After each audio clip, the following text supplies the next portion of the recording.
Welcome back, true believers. I'm Thomas Brando Greenman, and you're listening to the You're Not My Father podcast. Everyone could use a little fatherly advice, no matter what your age is. So we're here to provide that advice, wisdom, humor, motivation, and inspiration to help you live a better life. So without further ado, let's do this.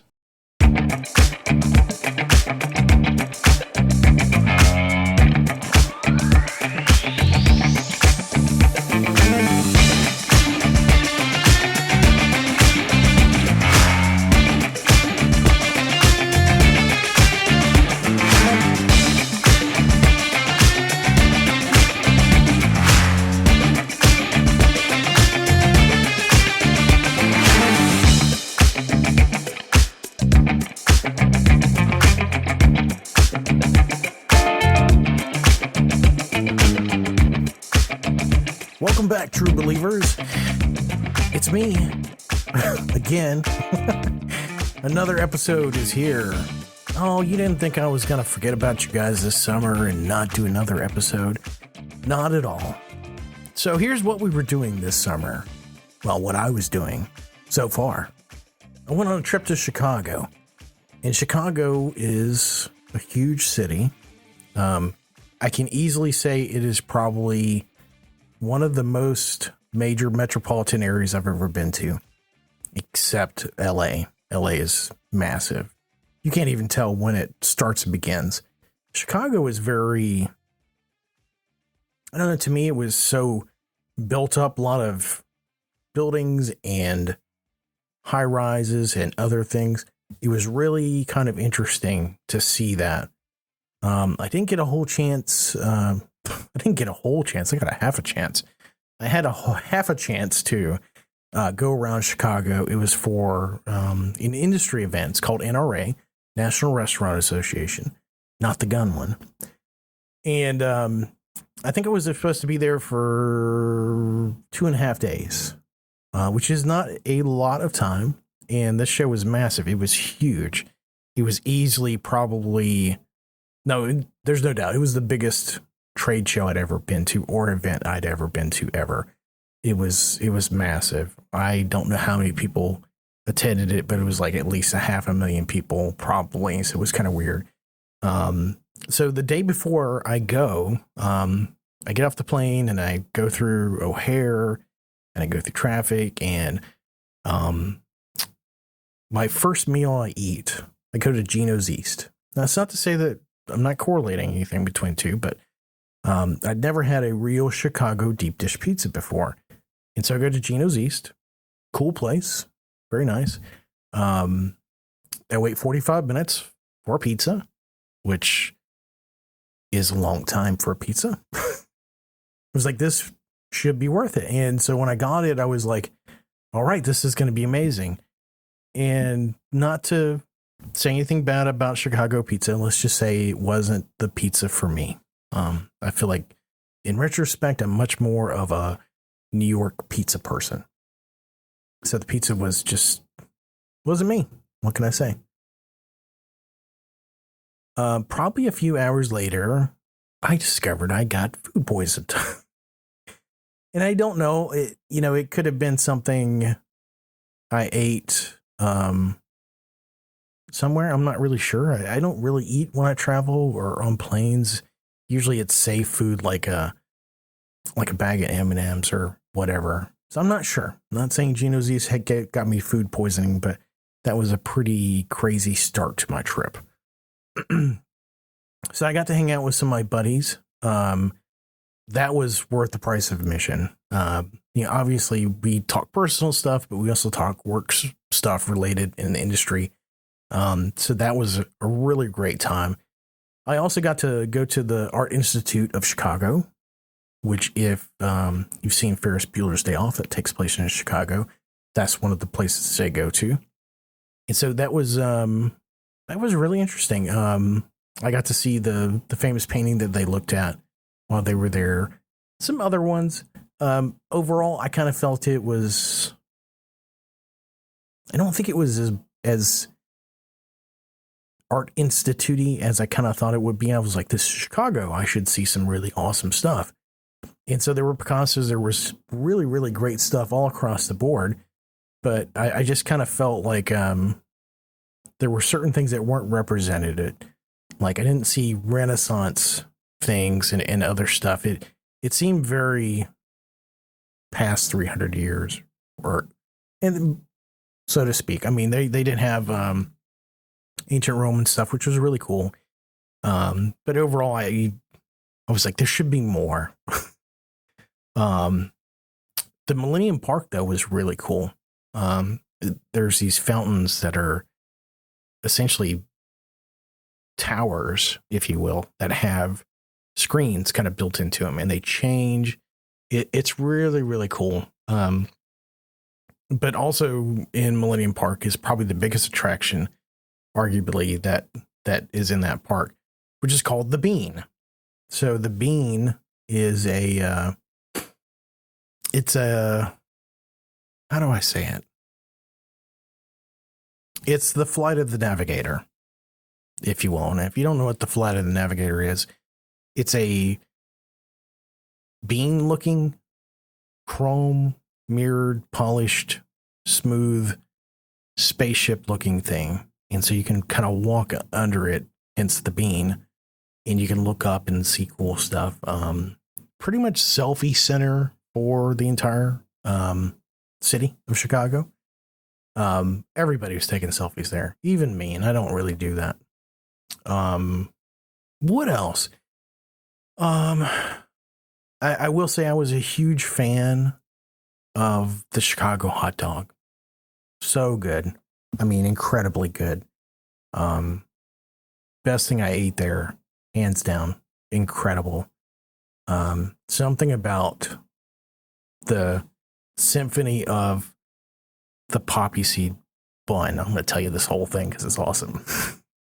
The poppy seed bun, the Vienna beef hot dog, the mustard, the psychedelic green looking relish, the sport peppers, the celery salt.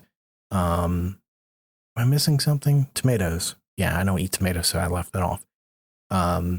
Onions. Just doesn't sound really especially wonderful. And the sport peppers are hot, but you have a bite of it, and there's this symphony of flavors that kind of assault your palate in a very great way. And so I dug it. I dig it. If I could have a Chicago dog every day, I wouldn't complain. Definitely wouldn't complain about it. Speaking of plane, the plane ride back was really nice, but I come to find out I got the flu afterwards. I don't know if it was COVID or not. I didn't take a COVID test. Obviously, I stayed home for probably about a week. How did I know it was the flu? I had a day or so that I was really, really sore, which is usually a pretty good indicator of the flu from my perspective, from what I know. So there was that. So getting food poisoned, being tired from traveling, and flu on top of that, I was pretty much wiped out for about 2 weeks after getting back. So I still think Chicago was great. If I'd had more time, if I had more money to do things that I wanted to do, I would have loved it. But for what it was, not a big fan of Chicago from that trip. Would I go back and do it again? Probably. I think I would like to take my family with me and have a much better itinerary, because the town's so big. The city's so big. If you don't have a plan, if you're gonna freeball it, that's gonna be expensive and a bit of a challenge. So yeah, kind of plan out your adventure. I think my other recommendation would be to wear a mask on a plane. And before you get all political with me, I'm not a political person when it comes to that type of stuff. I just think that if you're going to be breathing in a plane with a bunch of people, and they say it's safe, but honestly, they don't clean the seats very well. There's no telling who is drooling on what seat or whatever. And admittedly, I had a lady sitting next to me on the flight to Chicago who was doing her own cleaning ritual and mask and all that other stuff. And at first I was like, okay, maybe that's taking a little bit too far. I get the flu and I'm like, maybe that's probably what you should want to do. So I don't know. I think the next time I fly, when I go to sleep, I think I might wear a mask-ish, sort of. But certainly not for the entirety of the plane. I think with having my mouth wide open and when I do go to sleep, I probably look like just an idiot, just blah. I think a mask might help. But also I didn't sanitize my hands when I had an opportunity and clean my hands. And I think that was probably a big mistake on my part. So I think I'm going to do that next time. I definitely will, hopefully.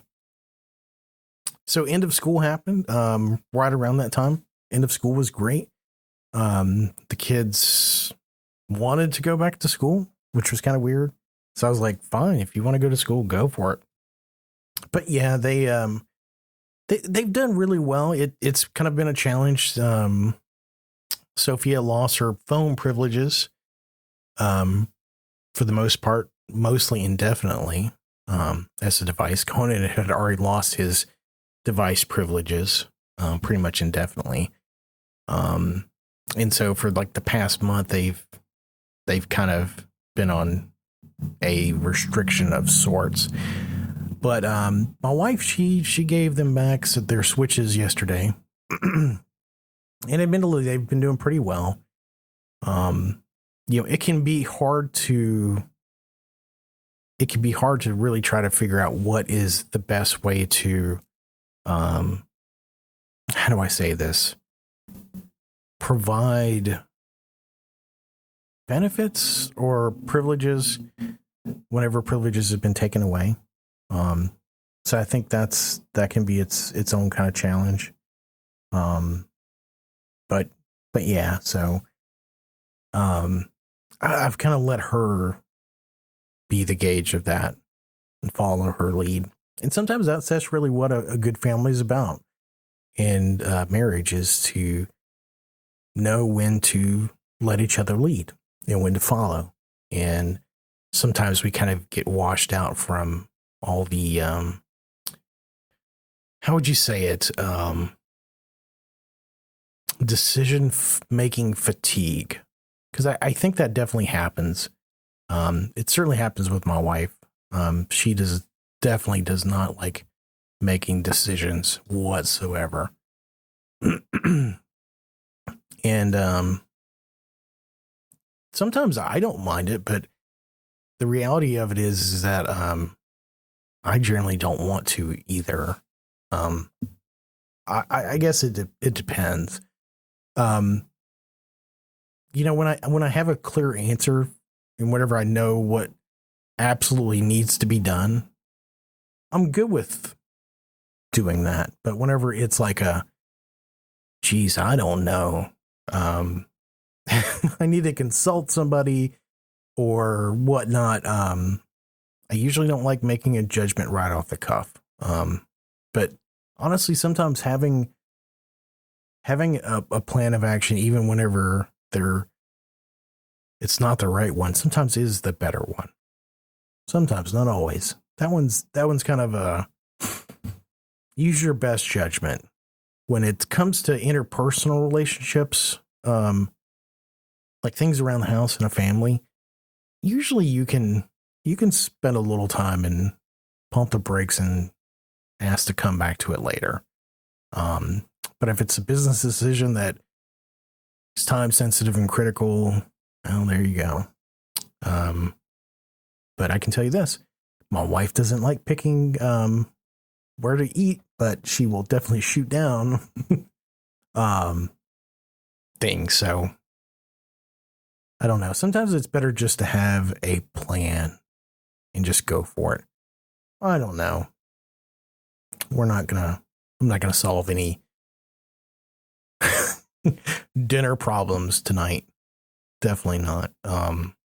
Allergy season's back. Hooray. Not. So I've been on a course of allergy medicine of, I think it's a Z-Pak type antihistamine something or other, and what is this stuff? Nasacort. And it's working pretty good, except there are times now where I have some congestion, and well, if I waited to when I didn't have congestion, then I'd never be able to podcast. But yeah, allergies are in full swing. I can tell you this though, I feel like as I get older, I feel like I am more prone to some allergies. Maybe that's a thing. But getting old kind of sucks in that way. You don't have the iron stomach that you used to have, where you could just eat all you want and drink all you want and do whatever it is that you want. You just can't. I feel like as you age, the body genuinely likes a routine. Like it knows what it's going to get from nutrition, and that you're not constantly mixing it up. I wouldn't say a lot of the people, some of the people on my mom's side of the family they're octogenarians. Totally butchered that. Basically people that live to be over 100 years old. And there's a few of them on my mom's side of the family. And it seems like a lot of those folks had very kind of set routines. They weren't like super busy bodies, but they stayed busy. And they weren't tearing up the roads or doing whatever. So I guess from a physiology standpoint, having some of that routine, maybe say blandness in your life, is that better for you and that's how you live longer? Or would you say something more along the lines of something like my dad, where he basically burnt the candle at both ends, and whenever he couldn't do it anymore, I wouldn't say he gave up, but he kind of sort of did. He definitely played into the whole, I don't want to die without any scars. I'm going to roll over the finish line on fire, burning with a drink in my hand. And, I'm not going to say he exactly did that, but a lot of his life kind of felt like that kind of led up to it. So I don't know. I'm kind of diving into the deep end of stuff, but, yeah, I'm kind of feeling more my age now. I'm about to be 50.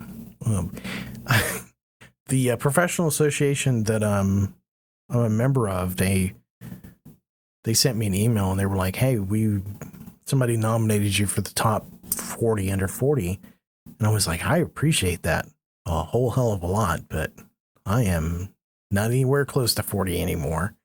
And so it was kind of nice. And a lot of people don't think that I'm close to my age. They think I'm much younger, which is thank you, God. And thank you to my parents for the genetic material that you gave me. So yeah, dad looked younger. Mom did too. She's still alive. But yeah, I kind of feel like maybe I'm kind of feeling part of my age. Like I feel like maybe I'm hitting that kind of 40 mentality speed hump or whatever. I don't feel like I'm 50. But I think that's a mental thing. I think if you think that you need to be that kind of person, the stereotypical, nowadays what's stereotypical, but the old person, maybe you'll start to be that type of person. I don't know. Honestly, I still feel like I'm a kid. I still feel like I'm in my 30s, but again, I kind of feel like I'm kind of getting to 40, even though that's not my age. It's kind of crazy.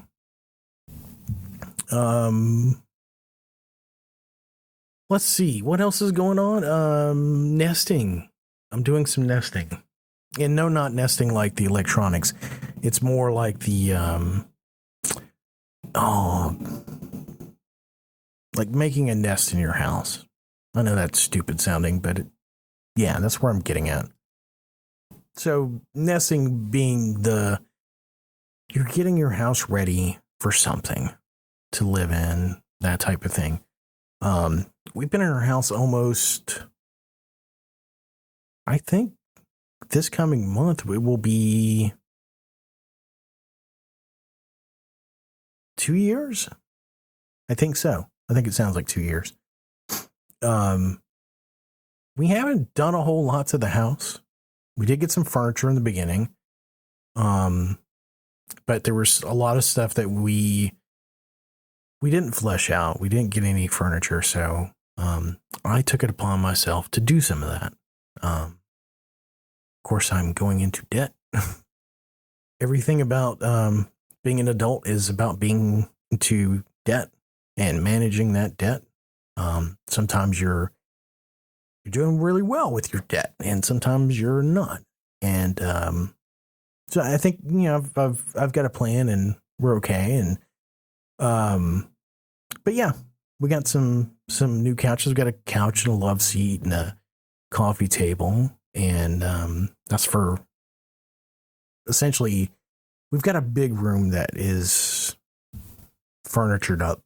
I like to say it's good to go. But our upstairs living room, that is kind of a huge open concept living room / kitchen,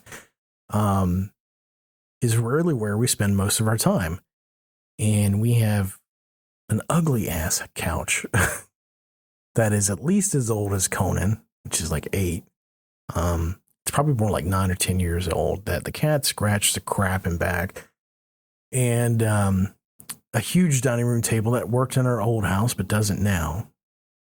And so we went to a furniture store, and yeah, you can hear the traffic driving by. That's summer in Alaska for you. So we went to several furniture stores, and I'm coming up with ideas, and my wife is doing what I call the skeet shooting approach. She's letting me get an idea out, and it's going up in the air, and then shotgun, boom, it's done. And so she's in this shotgun mode. It's like pull, boom, pull, boom, and there's no give and take. It's just shoot down, shoot down, shoot down. And so I was just kind of frank with her. I was like, look, we can't do this. I'm not going to do this. You can't just shoot down to every idea. I'm like, if you don't like the idea, give me something. Tell me what it is we need to do, whatever. She's like, you can't get a couch unless you get rid of the table because the table's too big. I was like, there, genius. I was like, we could have saved all this time. I was like, all right, I'm good to go. So I understood. And if she just told me in the beginning, it would have saved us some time. But either way, I'm thankful for that.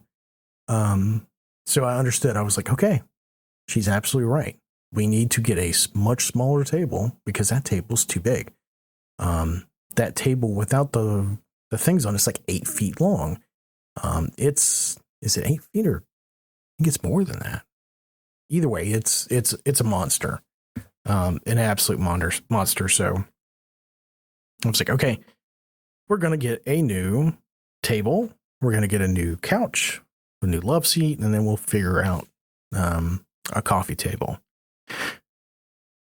And I know this sounds pretty boring, but guess what? When I was talking about middle age, this is some of the things that you deal with.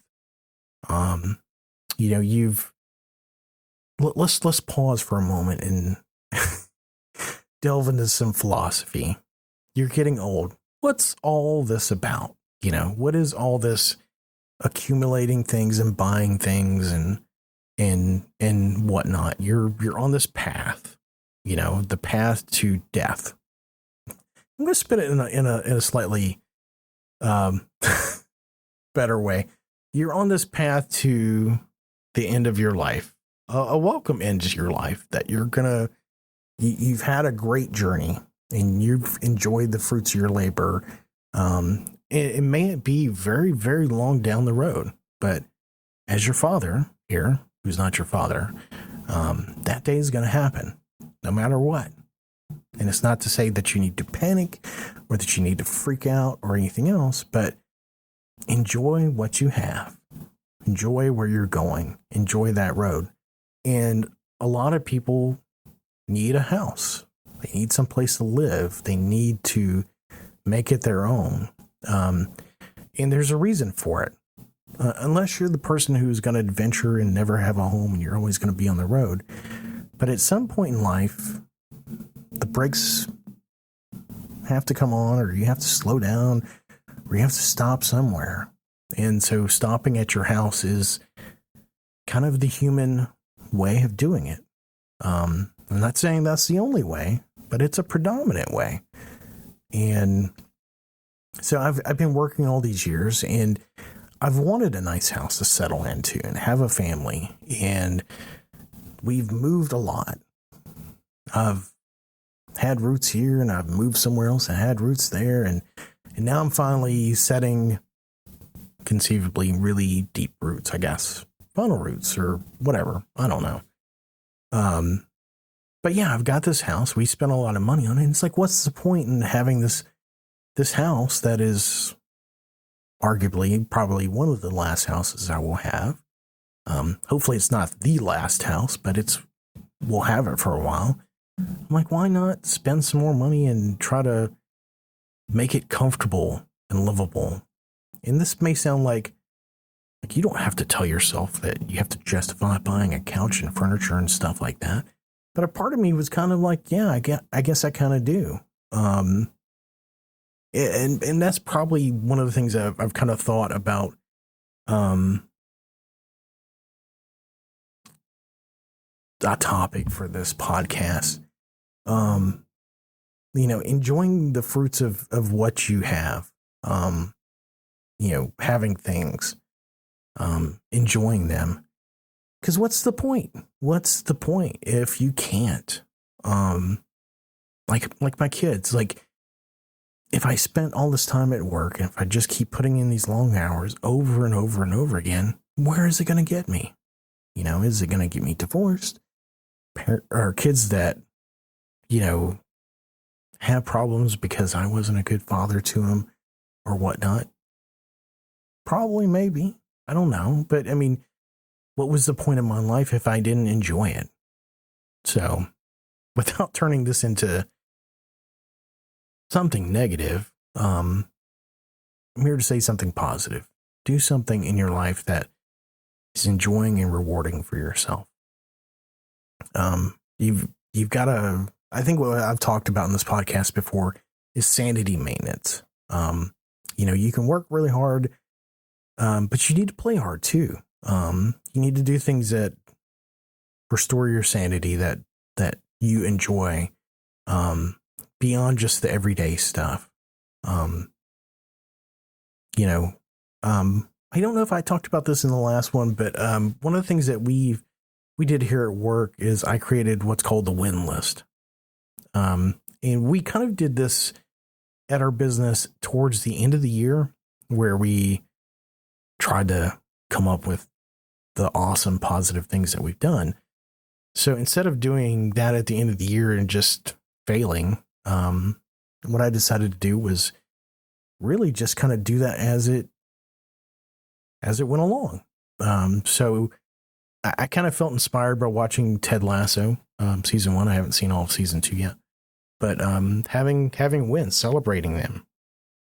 And I forget who told me, but celebrating the wins is just as important as the winning itself, because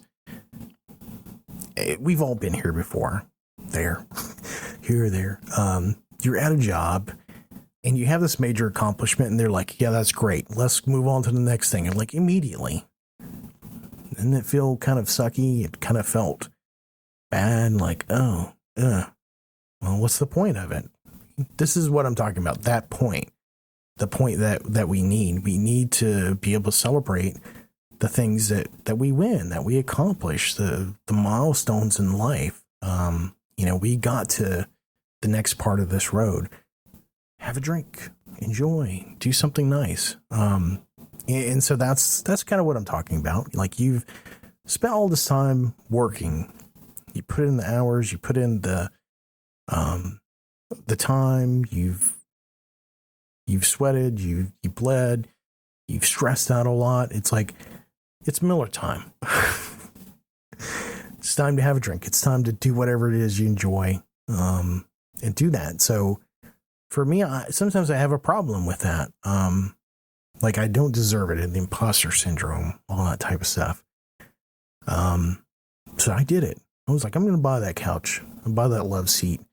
I'm going to get the coffee table. And while I was at it, I went ahead and got a new fridge too. I got the fridge I wanted, smart home, all that stuff. And I'm like, it's okay. I can pay for it. I have a plan for it. Won't take that long. Good to go.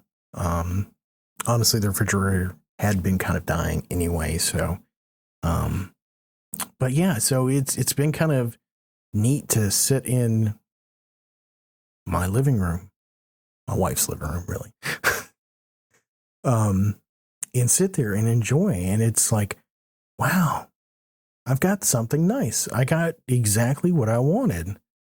And it's been really kind of cool. It's like, this is great. This is great. And I made a mistake before. And I've made it several times. Have you ever heard of something called buying it for life? I know I have. I think there's a subreddit on it. And I think it was something that my dad kind of put in my mind about buying something for life. It'll be around forever. It'll be around after I'm long gone. And something about me really kind of like that. My dad wasn't a rich guy by any means. Not very wealthy.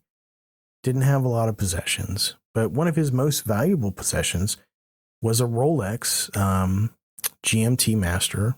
It was a 1 that he got back in the 60s. That was his dive watch. That's what he wore to work, because when you're diving, you need to know, you need to be accurate with your timekeeping.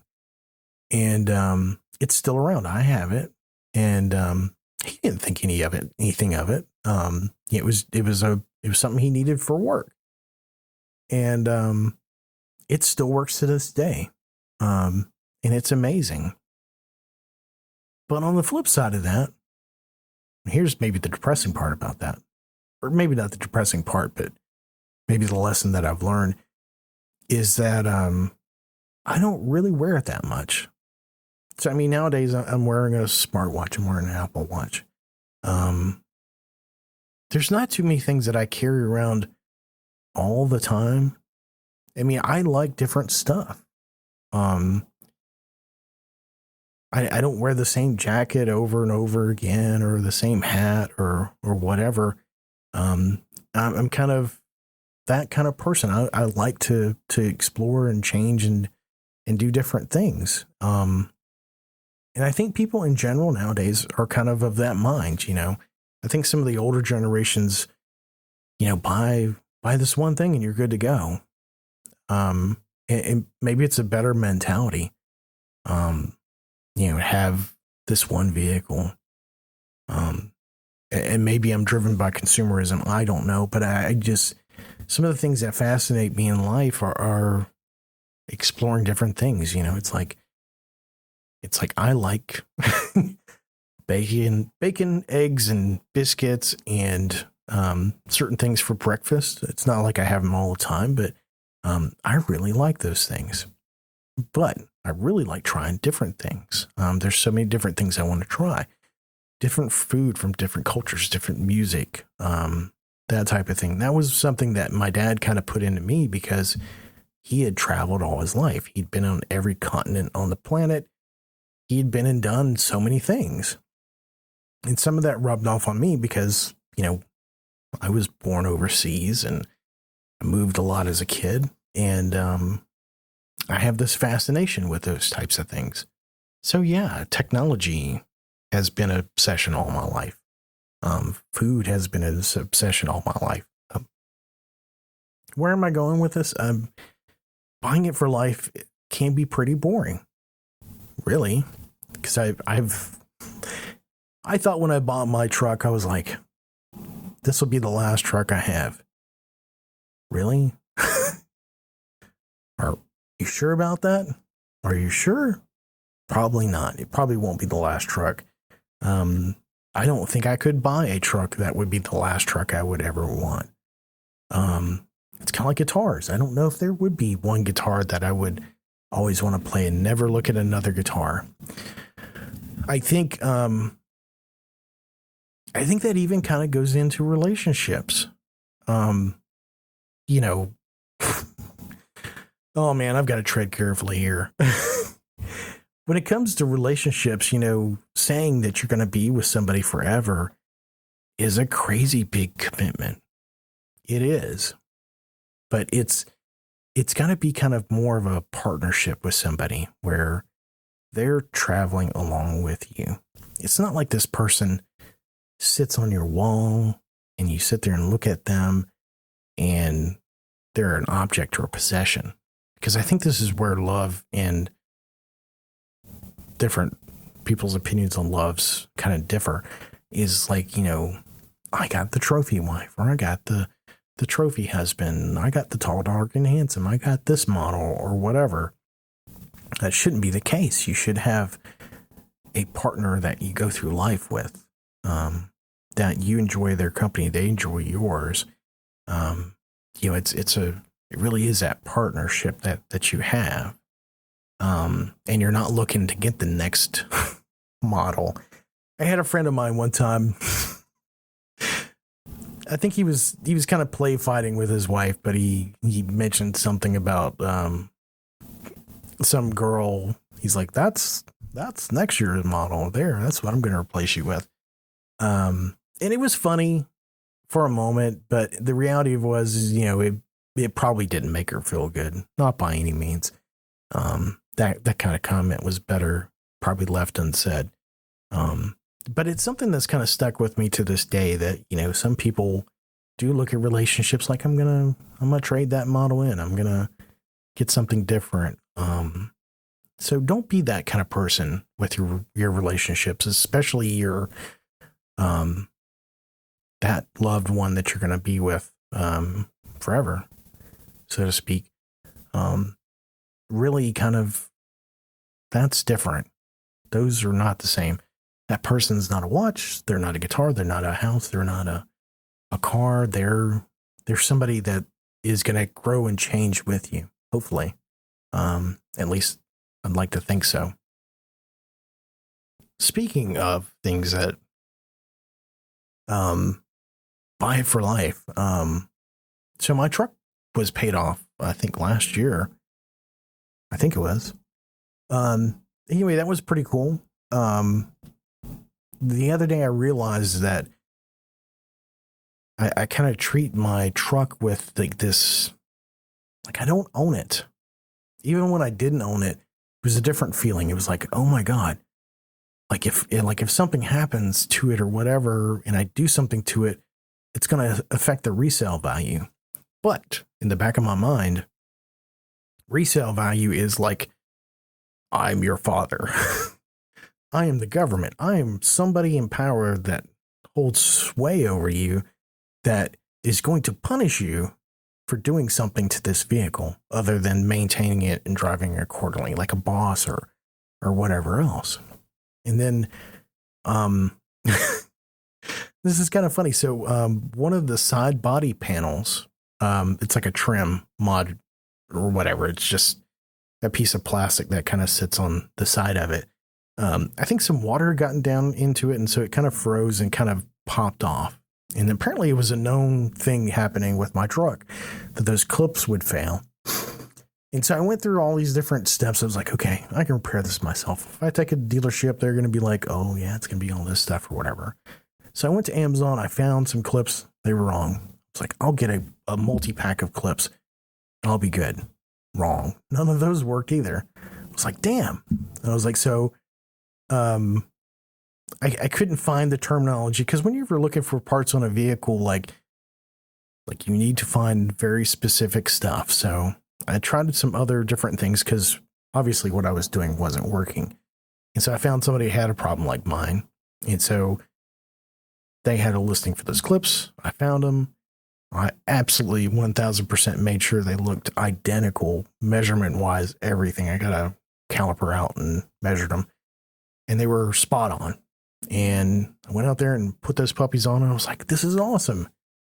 But also it kind of made me think, oh my God, what is this thing in the back of my mind that is telling me that, like, I've committed a sin and something's horrible about this vehicle, and you'll pay for it later, and you just wait, and it's like it's like, shut up. That's not true. It's an imaginative, it's that imposter syndrome type of thing. It's stupid. The truck is mine. Like, if I get in a wreck with it, I can repair it. I can get it repaired. And if it drives, it's great. And it's like, oh, what about the resale value? What about the Carfax? Somebody in the Carfax is going to see it. I was like, that's only going to happen if I try to sell it. And if I don't get my monies for it, or my money out of it, guess what? I've had it for so long. I mean, I've gotten whatever I'm going to get out of it. But realistically, am I going to sell it? Probably not. I don't know. We'll see. Maybe I'll be a vehicle junkie and have them sitting in my yard. I don't know. I guess the whole point of that is to get out of that mentality. The things that you own shouldn't own you. Fight Club reference, if you needed one. But yeah, spend time enjoying your life. Enjoy the things that you have. Don't try to think too hard about it. Don't, yeah. How long is this podcast now? This episode is like 45 minutes, something like that. You can sum it all up by, don't think too much about it. All that stuff you've been worrying about, don't think that much about it. It's not really worth the effort. Now that's some old man talk right there. Some old man sitting in front of a store doing whatever. I think this is the old days. I don't think you would probably see this too much anymore. Maybe in the South. Just walked up to some old man, be like, hey, can I ask you a question? Is this worth it? No. He'd probably say some more colorful words. No. Heck no. Oh, some days I wish I could curse on my podcast, but I keep it G friendly. But let's just say that an old man would probably curse at you. Because grumpy old man is maybe kind of our lot in life. I think maybe that's where we go. Although I think I would rather be the happy, but still funny, grumpy old man whenever I get older. I definitely want to be kind, generous, and downright lovable. It's kind of funny. I don't see my dad as being like the picture perfect old age father. Maybe in some ways, but honestly, my former father-in-law, Dick Brooks, he's that role model for me. He was great. He really understood. I think he really understood God, what he did for us, and where we were going, and what life really meant to him, and what people meant to him as well, and some of those memories that he would share with us. Really just an amazing man. You don't have to be the best father ever. You don't have to be the without flaw or utter perfection. I don't think my kids could deal with that. I don't think my wife could deal with that. I think she would rather me be me, and my kids as well. There was only one person who was perfect, and he died for our sins. And I know that I don't wax too religious, but it's becoming more often, hasn't it? And yeah, I guess that's just where we're going some days with this podcast. But you can't be perfect, but you can try. You can try. But rest easy knowing that you're never going to be able to do it. And that's okay. Because honestly, nobody really expects you to be perfect. Not even God. Not at all. But I think everybody wants you to try to do your best. And I think that's a great thing to think about. On the religious side of things, because it's kind of been a big deal here recently. Not recently. About past 30 minutes. I mean, like the past, year and a half, 2 years. I've done some different things. I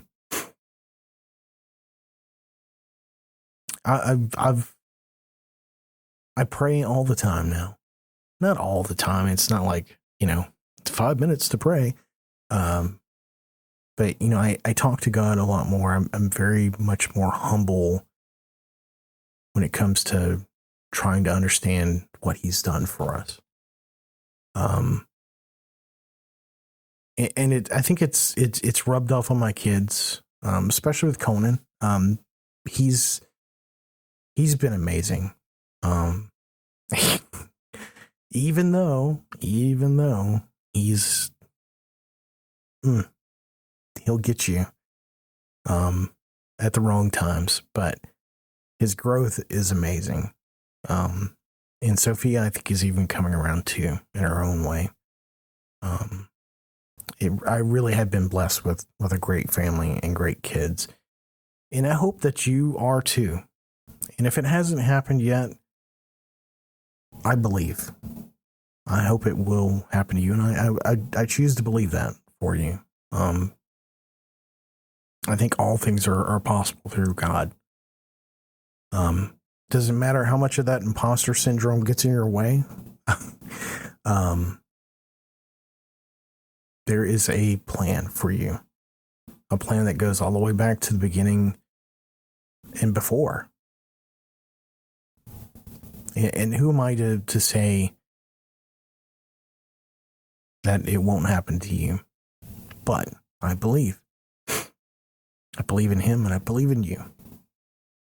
So, something that kind of popped up in my mind the other day was, there's a lot of people that go through life, a lot of businesses that go through life and they're destroyers. And when I say destroyer, I'm not talking about the classic 70s album from Kiss called Destroyer. But rather the opposite of building. And so people that go through life destroying things, tearing things down, that's easy to do. Just ask anybody. I mean, how hard is it to create a pane of glass? Really hard. It's hard to get it made and get installed. Very difficult. Easy to break. Anybody is capable of destroying things. Anybody. It's very, very easy to destroy. It's very hard to build. So I would say if you're going to leave this world, you're going to leave a legacy. If you're going to do something that benefits somebody else, destruction is not it. Building is. So if you're faced with a choice between destroying and building, my thought is to build. Whether it's physically, mentally, or spiritually. Build, build, build. Pray, pray, pray. do that. Don't even ask for anything in return. Don't expect anything in return. Just do it. Let it be its own reward. And if more happens, it's great. But enjoy the building itself. So it's kind of like what they say. Don't worry about the destination. Worry about the journey. Actually, they don't say worry, do they? They say enjoy the journey, not the destination. Or I don't know. What do I know?